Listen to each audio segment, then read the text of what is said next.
کیا آپ جانتے ہیں کہ اللہ سے وہ مانگنا جو دنیا کی نظر میں ناممکن ہو دراصل آپ کے ایمان کی سب سے بڑی دلیل ہے؟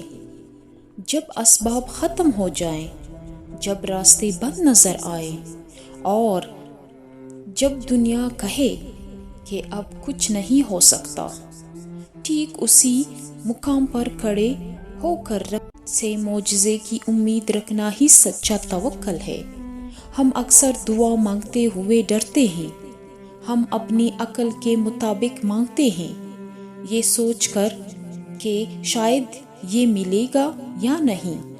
لیکن توکل کا مطلب اپنی جیب یا دنیا کے حالات دیکھنا نہیں، بلکہ اس کے خزانے کو دیکھنا ہے جس کے لیے کن کہنا کافی ہے۔ حضرت زکریا علیہ السلام نے بڑھاپے میں اولاد مانگی۔ حضرت موسیٰ علیہ السلام کے سامنے ٹاٹی مارتا سمندر تھا اور پیچھے فرعون کا لشکر، لیکن انہوں نے کہا، میرا رب میرے ساتھ ہے، وہ مجھے راستہ دکھائے گا۔ یہ ہے ناممکن پر یقین۔ توکل یہ نہیں کہ آپ صرف ممکن چیزوں کی دعا کریں، توکل تو یہ ہے کہ جب ڈاکٹر کہہ دے کہ اب کوئی امید نہیں، جب بینک بیلنس صفر ہو جائے، جب پوری دنیا آپ کے خلاف ہو، تب آپ مسکرا کر کہیں، میرا اللہ سب ٹھیک کر دے گا۔ آپ کا رب اتنا بڑا ہے کہ اسے دینے کے لیے کسی مادی وسیلے کی ضرورت نہیں۔ وہ آگ کو گلزار بنا سکتا ہے، وہ مچھلی کے پیٹ میں زندگی دے سکتا ہے، تو کیا وہ آپ کی پریشانی دور نہیں کر سکتا؟ یاد رکھیں، دعا میں شرمانا چھوڑ دیں۔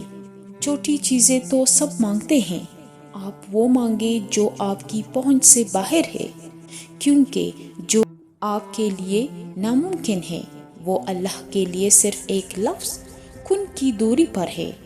جب آپ ناممکن کی طلب کرتے ہیں تو آپ دراصل اللہ کی قدرت کا اعتراف کر رہے ہوتے ہیں۔ آج ہی اپنے رب کے سامنے جھک جائیں، اپنی ان خواہشات کی فہرست اس کے سامنے رکھیں جنہیں آپ نے ناممکن سمجھ کر دل میں دبا رکھا ہے۔ اس سے وہ مانگے جو کوئی اور نہیں دے سکتا، کیونکہ جہاں سے آپ کی سوچ ختم ہوتی ہے وہاں سے اللہ کی رحمت شروع ہوتی ہے۔